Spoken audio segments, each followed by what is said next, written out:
Chloe. I'm going to be your student nurse today. Can you tell me your name and your date of birth? Yes, Peyton Wyatt and 12/7/2000. Okay, great. I'm just going to provide for some privacy here for us. Are you comfortable? Mm-hmm. Okay, great. Can you tell me where you are and what time it is? Yes, at the hospital, and it's 12:30. Okay, great. So first thing we're going to be assessing is your face. So I'm just going to note that the face is symmetric, the color is a tan, there's no hypo or hyperpigmentation, temperature is warm, moisture is dry. Now just pull down your lips like this for me, and I'm going to note that the color is pinker than the rest of the body, moist, and there's no cracks or lesions. Now I am going to assess the eyes, and I'm just going to note that the pupils are round and equal in size bilaterally. And then I'm just going to have you look at my nose for me. Okay, great. And I would note that the pupils converge and constrict. And then I'm going to have you look at the wall for me. And then look at my finger. Great. So accommodation test is present in patient's pupils. They diverge and converge. And then for your ear assessment, I'm just going to make note that you're responding and you are responding appropriately in our conversation. Next, I'm going to assess your neck, and just looking at it, I'm going to say that the color is even throughout the rest of your body, that tan. I don't see any lumps, lesions, or masses. I'm going to palpate the trachea, and say there's no deviation and it is midline. And I'm going to palpate the carotid artery one at a time. And I would note that the pulse is strong and with a 2+ strength. And then I'm going to have you lay down. And usually I would remove the pillow. And I'm going to have you turn your neck this way and the other way. And I'm going to note there's no pulsations or JVD, and you can go ahead and sit back up for me. Next, we're going to move on to your chest and your lungs. Upon inspection, I'm going to note that the color is even throughout the rest of the body. The tan, I don't see any lesions, lumps, or edema. The temperature is warm, moisture is dry. And I'm going to go ahead and palpate, starting above the clavicle. I kind of go around, back down. Let me know if you feel any pain or tenderness. Any pain or tenderness? Nope. Okay, so I would note that patient felt no pain or tenderness, and there were no lumps or masses felt. Next, I am going to palpate the radial pulse, as if I was counting respirations, and I'm going to note that it would be 12 to 20 beats per minute after listening for an entire minute, and that breath sounds were unlabored. And now I'm going to listen to your lung fields. I'm going to clean my stethoscope and listening with my diaphragm. I just want you to take a breath each time I move my stethoscope.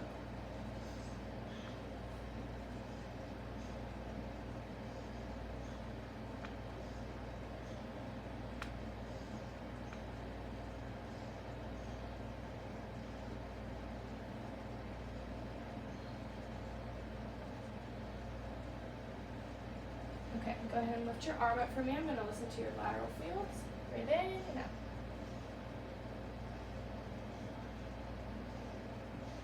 Great, other arm.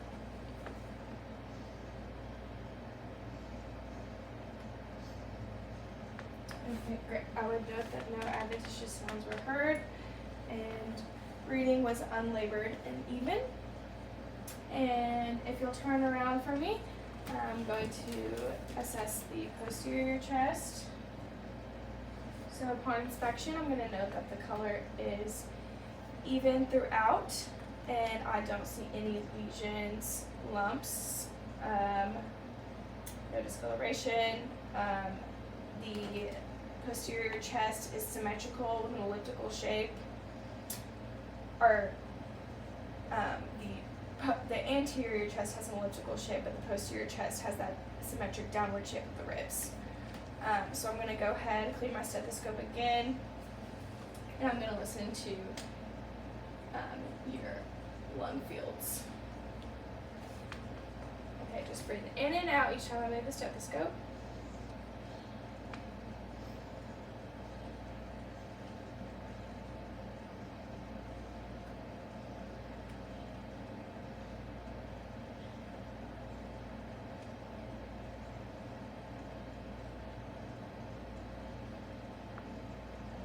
Okay, great.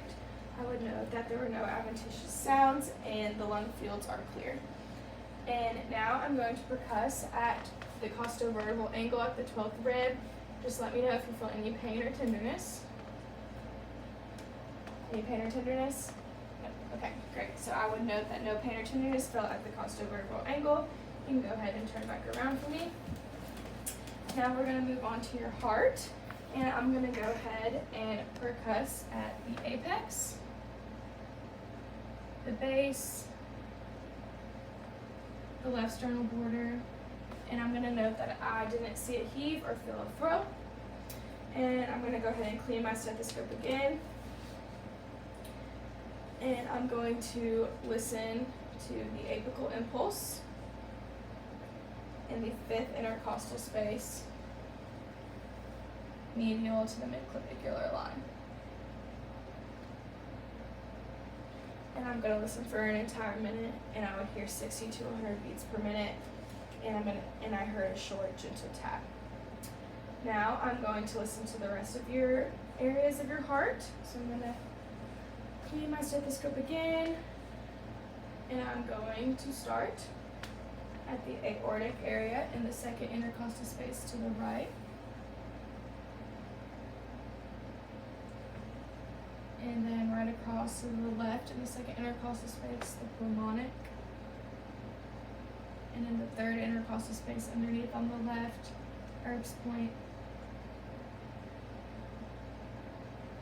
And then in the 5th intercostal space, the tricuspid area to the left of the sternal border. And then the mitral area, 5th intercostal space, medial to the midclavicular line. And I'm going to go ahead and do that again with my bell. So aortic, pulmonic, Erb's point, tricuspid, and mitral. And I'm going to note that the rate and rhythm of the sound were regular with no sinus arrhythmia and no pulse deficient. And I would note that S1 was heard louder at the apex and S2 was heard louder at the base. Next, can you lay on your left side for me? So I'm going to listen at the apex with my bell. And I'm going to be listening in the 5th intercostal space, medial to the midclavicular line. And I'm going to note that I heard no S3 or S4 extra heart sounds. And you can go ahead and sit back up for me. And I'm going to have you just lean in a little bit like this.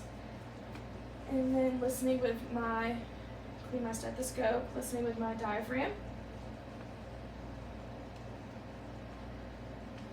Just breathe in and out for me.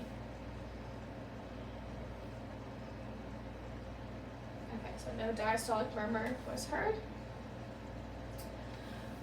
Okay, and next we're going to go on to your abdomen. So just go ahead and lay down for me.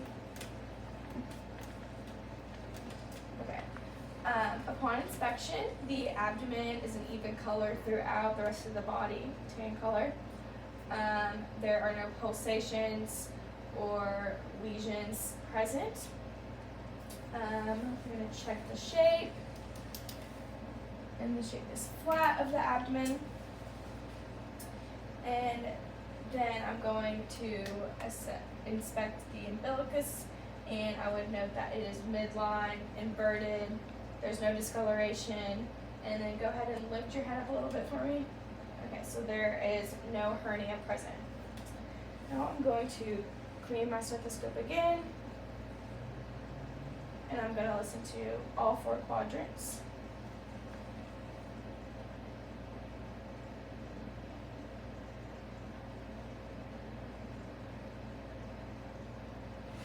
I would note that vowel sounds were heard as a gurgling high-pitched and frequency was irregular. Now I am going to palpate your abdomen, just about 1 centimeter in all 4 quadrants. Let me know if you feel any pain or tenderness. Any pain or tenderness? Okay, so I would note that patient felt no pain or tenderness. I didn't feel any masses, and rigidity was present, or no rigidity present. And then that's it for your abdomen. I'm going to go ahead and have you sit up. And for our musculoskeletal, I'm going to start with your upper extremities. So I'm just going to note that extremities are equal and appropriate in size bilaterally. Color is even throughout. I don't see any deformities, no bruising or varicose veins.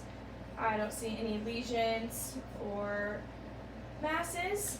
I'm going to palpate. Just let me know if you feel any pain. Any pain? Okay, so I would note no pain or tenderness upon palpation. Temperature is warm and moisture is dry.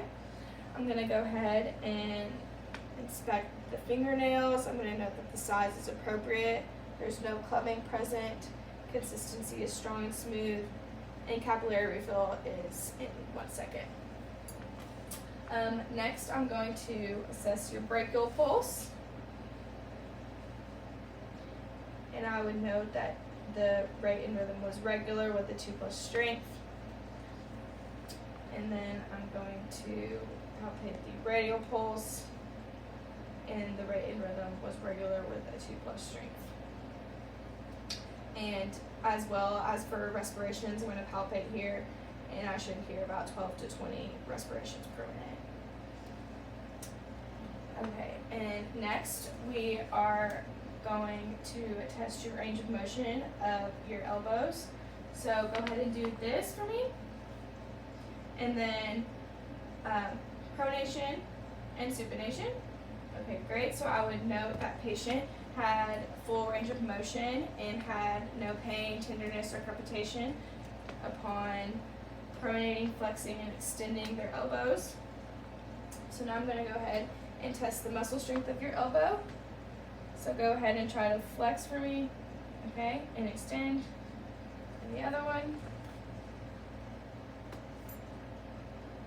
Okay, great. So I would note that patient maintained flexion with resistance. And then now we're going to move on to your lower extremities. So I'm just going to note that the color of the lower extremities are even throughout the rest of the body, a tan color. I don't see any deformities. They are equal in size and appropriate bilaterally. I don't see any bruises, lumps, masses, or lesions. There is some varicose veins present in the calf. And then I'm going to go ahead and palpate your joints at the hips. Let me know if you feel any pain or tenderness. The knees, the ankles, feet, and the toes. Any pain or tenderness? Okay, great. So I would note that patient felt no pain or tenderness upon palpitation. The temperature of the skin is warm, moisture is dry. I didn't feel any lumps or masses. Now I'm going to palpate the posterior tibial, which is inside the ankle here. And I would note that it's a 1+ strength. And then I'm going to feel for the dorsalis pedis pulse, and I would note that that was also a 1+ strength. I'm going to assess the toenails, and I would note that the shape is regular, consistent, strong, and smooth. Capillary refill within 1 second, and no signs of clubbing. Now we're going to test your muscular strength of your lower extremities. So I'm gonna go ahead, you go ahead and try to flex your leg for me. Okay, other one. Okay, great. So I would note that patient had maintained flexion with resistance. So I'm gonna go ahead and act like you're pressing down on a gas pedal. Okay, and then flex your foot upward. Okay, great. I would note that patient also maintained flexion and plantar flexion and plantar dorsiflexion upon resistance. Now we're going to assess the neurologic assessment. So go ahead and grip both fingers for me. Okay, great. So I would note that patient had good strength in both hands bilaterally. And then with the mental status, I'm just going to note that the patient was listening and responding appropriately throughout the entire assessment. Their behavior and their presentation or their appearance was appropriate. And they were alert and oriented. And then I'm just gonna, do you need anything else? Do you have any more questions for me? Are you comfortable? Mm-hmm. Okay, great. I'm gonna lower their bedside table, or their bed, and make sure they have their bedside table and their call light by them. And thank you so much for having me. Mm-hmm.